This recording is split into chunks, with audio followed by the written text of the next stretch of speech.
నమస్తే, welcome to #you. నేను మీ Rajesh. So ఇప్పుడు హైదరాబాద్ ఎక్కడ చూసినా సముద్రంలా మారుతోంది. మరోవైపు చిన్నపాటి వర్షానికి కూడా ఆఖరికి ప్రతి రోడ్డు చెరువును తలపిస్తున్నటువంటి పరిస్థితి. అంటే ఇళ్లకు చేరాలంటే ఇటువంటి చెరువులు ఈదుకుంటూ పోవాలి. మరోవైపు చాలా వరకు కూడా పంజాగుట్ నుంచి మొదలుకుంటే అమీర్పేట దాకా మొత్తం రోడ్డు అంతా కూడా జలమయం అవుతున్నటువంటి పరిస్థితి. లోతట్టు ప్రాంతాలు జలమవుతున్నాయి. ఆఖరికి సీఎం రేవంత్ రెడ్డి కూడా మొట్టమొదటి సీఎంగా, నాకు తెలిసి వరద ప్రభావిత ప్రాంతాల్లో తిరిగినటువంటి మొట్టమొదటి సీఎం తెలంగాణలో సీఎం రేవంత్ రెడ్డి.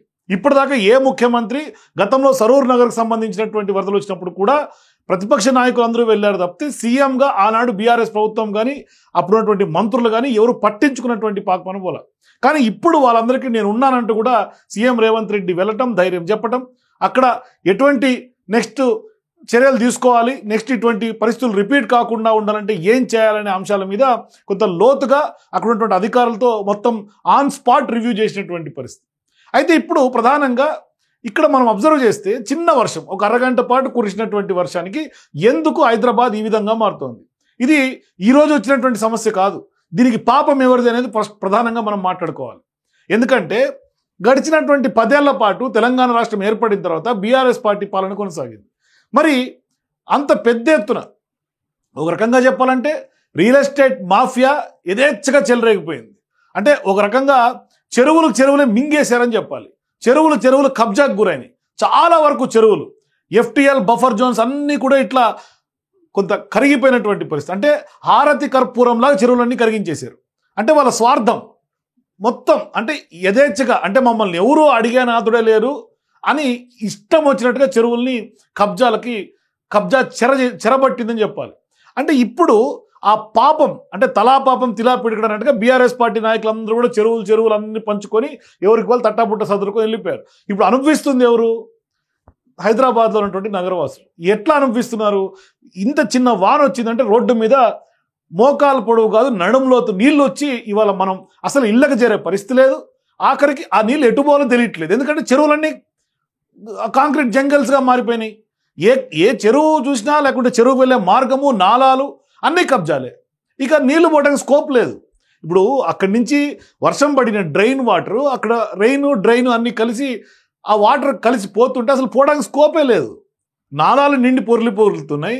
నాలాలంతా కూడా చిన్నపాటి నాలాలు, ప్లానింగ్ సరిగ్గా లేకపోవడం, దానికి పెద్ద ఎత్తున ఏదైతే స్ట్రాటజిక్ నాలా డెవలప్మెంట్ అని చెప్పినా కూడా ఆ స్ట్రాటజిక్ నాలా డెవలప్మెంట్ కూడా ఏ నాలాలు కూడా పూర్తి స్థాయిలో కట్టినటువంటి పరిస్థితి. అన్ని సగం పనులు మొత్తం ఆన్ పేపర్ ఉంటాయి, గ్రౌండ్ లెవెల్లో ఏమి ఉండవు. డబ్బులు తినడానికి తప్పితే దేనికి అవన్నీ కూడా అప్పట్లో పనిచేయాలి. అయితే ఒకప్పుడు హైదరాబాద్ దాదాపుగా 2000కు పైగా వేలాది చెరువులకి మనకు హైదరాబాద్ ఒక లేక్ సిటీగా మనకు పేరుంది. కానీ ఇప్పుడు హైదరాబాద్ చిన్న వర్షానికే మునిగిపోవడం, దాని వెనకాల ఖచ్చితంగా దశాబ్దం యొక్క కుట్ర ఉందని చెప్పాలి. అంటే 10 ఏళ్ల పాటు కుట్ర, అంటే 1970 నుంచి మొదలు పెడితే ఇట్లా దశాబ్దాల కుట్ర 2000 వరకు కూడా అనేక మంది political leaders, builders, land mafia, కొంత వీళ్ళందరూ కూడా కుమ్మక్కై రాత్రికి రాత్రే చెరువుల్ని అదృశ్యం చేసి, రికార్డుల నుంచి మాయం చేసి, అక్రమ లేఅవుట్లు వేసి ఇప్పుడు లాస్ట్కి హైదరాబాద్కి ఈ దుస్థితి వచ్చిందని చెప్పాలి.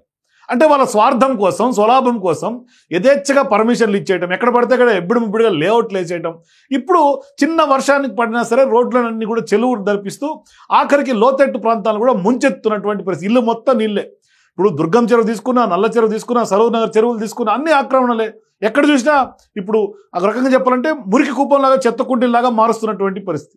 ఒకప్పుడు హైదరాబాద్లో 3000కు పైగా ఉన్నటువంటి చెరువులు, అంటే వేలాది చెరువులు, ఇప్పుడు ఆఖరికి 200 కన్నా కూడా తక్కువగా ఉన్నాయి. అంటే మరి ఆ చెరువుల్లోకి పోవాల్సినటువంటి నీళ్ళన్నీ ఇప్పుడు కాంక్రీట్ జంగల్ అయినటువంటి నేపథ్యంలో ఇట్లా అవుతుంది. అంటే ఈ విధ్వంసానికి కారణం ఎవరు అంటే అప్పట్లో బీఆర్ఎస్ పార్టీ నాయకత్వం, దానికి కొమ్ము కాసినటువంటి వాళ్ళు, మరోవైపు రియల్ ఎస్టేట్ మాఫియా. సో ఇట్లా బీఆర్ఎస్ పార్టీ ప్రభుత్వ హయాంలో 2014 నుంచి 23 వరకు ఒక రకంగా చెప్పాలంటే తెలంగాణ, మరీ ముఖ్యంగా హైదరాబాద్ విధ్వంసం జరిగింది.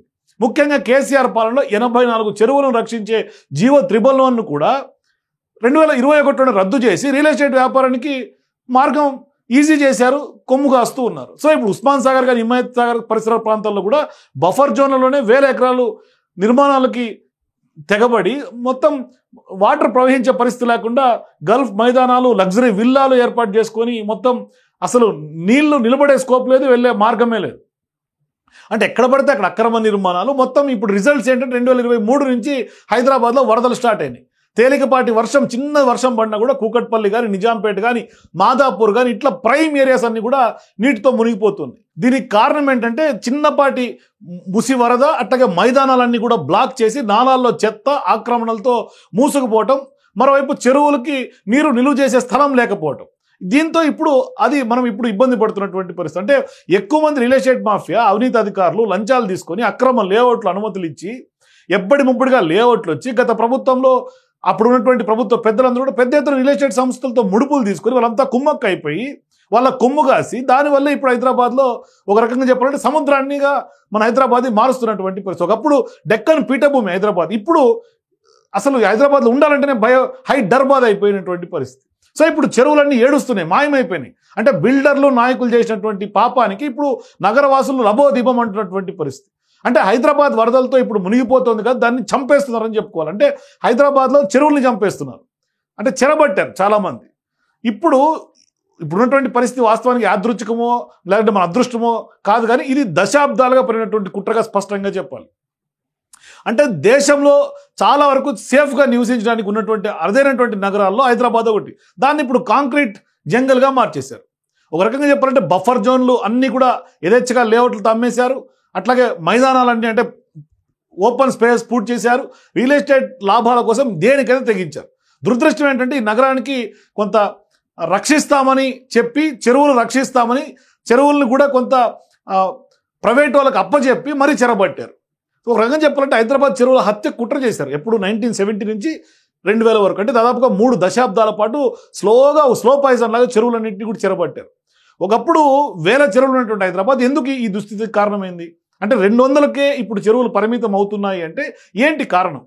ఇప్పుడు ఒకసారి మనం ఆ చెరువులు ఎట్లా చెరబట్టారు అంటే 2014-15 ఎట్లా ఉన్నాయి, అది దుర్గం చెరువైనా, నల్ల చెరువైనా, సరూర్ నగర్ చెరువైనా అవి సింక్ అయిపోయినాయి, కబ్జాకు గురైనాయి, ఆక్రమించబడ్డాయి. ఇప్పుడు లాస్ట్కి అది డస్ట్బిన్ లాగా మారినాయి చాలా వరకు కూడా. అంటే మన డ్రైన్ వాటర్ ఆఖరికి ప్యూర్గా ఉన్నటువంటి లేక్స్లోకి కలుస్తున్నాయి. అంటే ఇప్పుడు అప్పట్లో బీఆర్ఎస్ పార్టీ నాయకులు అంతా కూడా ల్యాండ్ మాఫియా లాగా చెలరేగిపోయి ఇప్పుడు చెరువుల్ని అదృశ్యమైపోయినటువంటి పరిస్థితి. రికార్డుల్లో మొత్తం తారుమారు చేసేసారు, అక్రమంగా లేఅవుట్లు వేశారు. దానికి బీఆర్ఎస్ పార్టీ కొమ్ము కాసిందని స్పష్టంగా చెప్పొచ్చు. సో ఇదంతా కూడా ఇప్పుడు ఆ పాపం, అంటే వాళ్ళు చేసినటువంటి పాపం ఇవాళ మనం హైదరాబాద్ నగరవాసులుగా మనం అందరూ అనుభవిస్తూ ఉన్నాం. అంటే కేటీఆర్ అప్పట్లో కేసీఆర్ వీళ్ళిద్దరూ కూడా అప్పట్లో ప్రభుత్వం నుండి విధ్వంసం చేశారు. ఎందుకంటే కేటీఆర్ అప్పట్లో మున్సిపల్ శాఖ మంత్రి. మరి ఆయన హయాంలో జరిగినటువంటి పాపమే ఇదంతా కూడా. స్ట్రాటజిక్ నాలా డెవలప్మెంట్ ప్లాన్ ఏం చేశారో తెలియదు, కానీ ఆ సమస్యకైతే సొల్యూషన్ రాలా. అంటే నీళ్లు ప్రవహించే ప్లేసెస్లో కూడా ఇష్టం వచ్చినట్టుగా కన్స్ట్రక్షన్స్ కట్టేయటం, పర్మిషన్లు ఇచ్చేయటం, ఎక్కడ ఓపెన్ స్పేస్ అనేది లేదు, నీళ్లు పోవడానికి ఓపెన్ స్పేస్ లేదు. అంటే హైదరాబాద్ గ్రోత్ మోడల్గా చెరువుల పైన ఐటీ పార్కులు కట్టడం, నాలాల పైన అపార్ట్మెంట్లకు పర్మిషన్లు ఇవ్వటం, అసలు అంటే దీన్ని ఇవన్నీ క్రమబద్ధీకరించే క్రమంలో హైడ్రా వచ్చింది. దాన్ని కూడా అడ్డుకునే ప్రయత్నం చేశారు. ఆఖరికి హైడ్రా మీద విషం జిమ్మారు. అంటే ఈ పరిస్థితులు ఎక్స్పెక్ట్ చేసి ఆల్రెడీ ఉన్న పరిస్థితులు మరింత ముదిరే అవకాశాలు ఉంటాయి భవిష్యత్ రోజుల్లో ఎక్స్పెక్ట్ చేసి కాంగ్రెస్ పార్టీ ప్రభుత్వం సీఎం రేవంత్ రెడ్డి తెలంగాణలో సీఎం అయిన తర్వాత మొట్టమొదటిసారిగా హైడ్రాని తీసుకొచ్చారు. ఇప్పుడు నిజంగా ఇప్పుడున్నటువంటి పరిస్థితుల్లో హైడ్రాకి శబాష్ చెప్పాల్సింది. ఎందుకంటే రాత్రి పగలు అహర్నిశలు నిద్రాహారాలు మాని హైడ్రా డిజాస్టర్ టీమ్స్ ఇప్పుడు రోడ్డు మీద మొత్తం అంతా కూడా సేఫ్గా అందరిని ఇళ్లకు చేరుస్తున్నటువంటి పరిస్థితి. ఎక్కడ నీళ్ళు నిలబడినా ఒక చిన్న చెరువును తలిపించినా ఆ చెరువుని వాటర్ ఎట్లా క్లియర్ చేయాలో రాత్రి మగలు కష్టపడుతూ ఉన్నారు. అంటే కమిషనర్ రంగనాథ్ నుంచి మొదలుకుంటే ఆఖరికి గ్రౌండ్ లెవెల్ స్టాఫ్ వరకు కూడా చాలా సీరియస్గా వర్క్ చేస్తూ ఉన్నారు. ఇప్పుడు అంటే గతంలో బీఆర్ఎస్ పార్టీ నాయకులు రియల్ ఎస్టేట్ వాళ్ళ ఫ్రెండ్స్ చేసినటువంటి పాపాలకు ఇప్పుడు వీళ్ళు రాత్రింబగళ్ళు నిద్ర లేకుండా ప్రజల్ని సేఫ్ గార్డ్ చేస్తున్నటువంటి పరిస్థితి మనకు కనిపిస్తుంది. అయితే గతంలో హైడ్రా కూల్చివేత డ్రైవ్ చేపడితే వాళ్ళ భయం ఏంటంటే వాళ్ళకు సంబంధించినటువంటి విల్లాలు ఇవన్నీ కూలిపోతాయనే ఉద్దేశంతో దాని మీద విషం చిమ్మారు. అంటే వాళ్ళ ప్రాపర్టీస్ని సేఫ్ గార్డ్ చేసుకోవడానికి ఇష్టం వచ్చినట్టుగా ఇది హైడ్రా పేదల ఇల్లును కూలుస్తోంది అంటూ కూడా మొత్తం విషం చిమ్మి హైడ్రా మీద ఒక భూతంలాగా హైడ్రాని ప్రొజెక్ట్ చేశారు. ఇప్పుడు వాస్తవం ఇప్పుడు కళ్ళకు కడుతోంది. అంటే అసలు నిజం ఏంటంటే ఇప్పుడు అవినీతి వాళ్ళ బహిర్గతం అవుతుందనే భయం ఇప్పుడు వాళ్ళని వెంటాడుతోంది. అంటే అవినీతి అధికారులు కానీ కొంత లోపభూయిష్టంగా 111 జీవో లాంటివి లిఫ్ట్ చేసి కొన్ని చట్టాలను మార్చుకొని జిహెచ్ఎంసీ, హెచ్ఎండిఏ అట్లాగే ఇరిగేషన్ శాఖ అధికారులు లంచాలు తీసుకుని ఇష్టం వచ్చినట్టు లేఅవుట్లు ఇచ్చారు. దాంతో ఇప్పుడు ఆ పాపంతో ఇప్పుడు మనమంతా కూడా చెరువులు మొత్తం తలపిస్తున్నటువంటి రోడ్లు ఆఖరికి అసలు ఇళ్ళకి ఎప్పుడు ఇంట్లో అసలు ఒకప్పుడు హైదరాబాద్ అంటే సేఫెస్ట్ సిటీ, అట్లాంటి సేఫెస్ట్ హైదరాబాద్లో కూడా ఇప్పుడు వరదలు వస్తున్నాయి అంటే చిన్నపాటి వర్షం వచ్చినా ఐటీ ఉద్యోగులు కానీ ఎవరు కూడా ఇండ్లకు చేరే పరిస్థితి అంటే కేవలం రియల్ ఎస్టేట్ మాఫియా.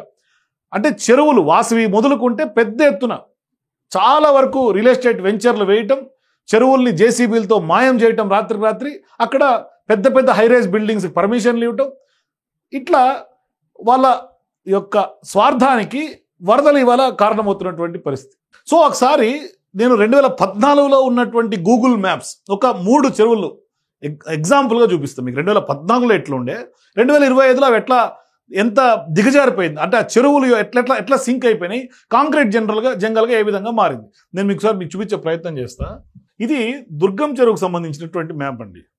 దుర్గం చెరువు మ్యాప్ ఇది ఎప్పుడు, ఇది 2025లో ఇప్పుడు ఉన్నటువంటి మ్యాప్, సారీ 2015లో ఉన్నటువంటి మ్యాప్. ఇది దుర్గం చెరువు మ్యాప్ చూడండి. అప్పుడు అక్కడ ఈవెన్ మీకు ఇది కూడా లేదు, ఏది బ్రిడ్జ్ కూడా లేదు. 2015లో ఏదైతే అక్కడ బ్రిడ్జ్ ఉంటుందో కేబుల్ బ్రిడ్జ్, ఆ బ్రిడ్జ్ కూడా లేనటువంటి పరిస్థితి. రాను చూడండి 16 కానీ ఇది 2016 చూడండి, 2017 చూడండి ఎట్లా మారుతుందో. 2017 ఇట్లా చూసుకుంటే మొత్తం 2023, 24, 25 వసుకుంటే మొత్తం ఇదంతా కూడా అక్కడ ఉన్నటువంటి లేఅవుట్స్ ఇష్టం వచ్చినట్టుగా లేఅవుట్స్ ఇచ్చి బఫర్ జోన్ లేకుండా ఫుల్ అంటే ఎఫ్టీఎల్ లేక కూడా ఫుల్ ట్యాంక్ లెవెల్లో కూడా ఇష్టం వచ్చినట్టుగా ఇల్లులు కట్టేసి చెరువును ఆక్రమించి ఆఖరికి ఈ చెరువులోకి వచ్చే నీళ్లకు వచ్చే రూట్ కూడా లేకుండా మొత్తం చుట్టూతో ఇన్లెట్స్లో అంతా కూడా ఇల్లు కట్టేసినటువంటి పరిస్థితి.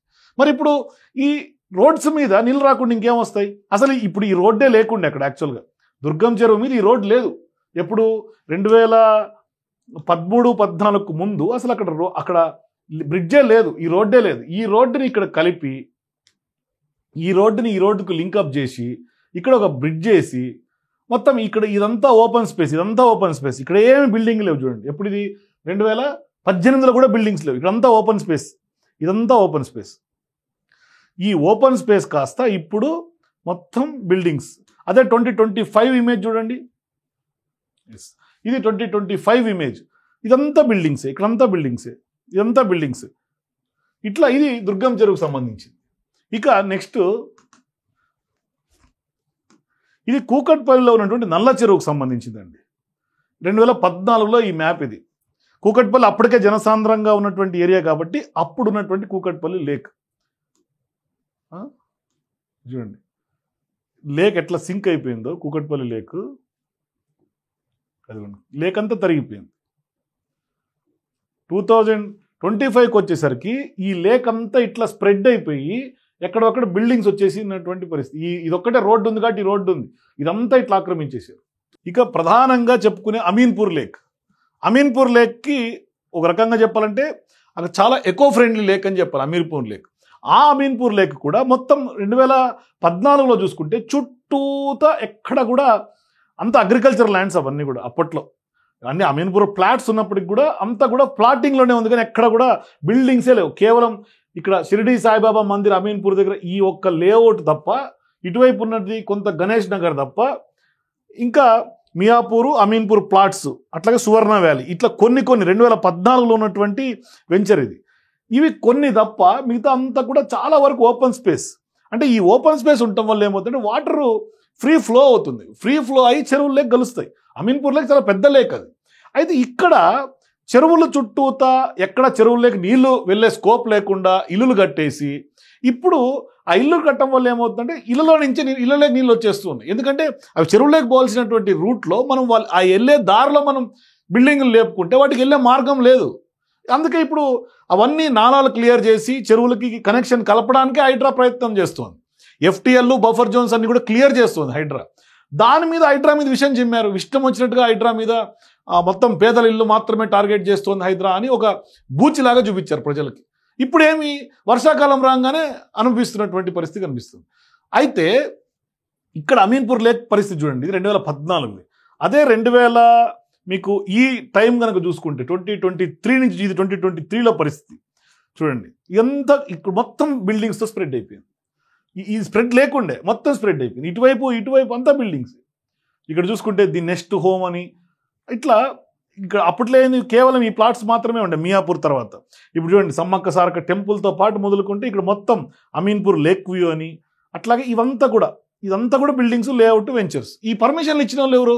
అప్పట్లో 2014 తర్వాత బీఆర్ఎస్ పార్టీ ప్రభుత్వం ఇష్టం వచ్చినట్టుగా ఎక్కడ పడితే అక్కడ లేఅవుట్లకు పర్మిషన్లు ఇవ్వటం, అగ్రికల్చర్ ల్యాండ్స్ని కూడా ఇష్టం వచ్చినట్టు కన్వర్ట్ చేసేయటం, రెసిడెన్షియల్ కన్వర్ట్ చేయటం, ఈ విధంగా చెరువుల్ని చెరబట్టినటువంటి పరిస్థితి. ఇప్పుడు 2025 విషయం తీసుకుంటే చూడండి, ఇది 2025 పరిస్థితి. అట్లాగే ఇది షామీర్పేట్ లేక్. షామీర్పేట్ లేక్ ఎప్పుడు 2019 ఇది మ్యాప్. ఎంత అసలు ఏమన్నా ఉన్నాయా అక్కడ? ఏమీ లేవు. కానీ 2025 తీసుకుంటే చూడండి, ఇది పరిస్థితి 2025లో. ఇవి నేను చూపించిన కొన్ని మ్యాప్స్ మాత్రమే.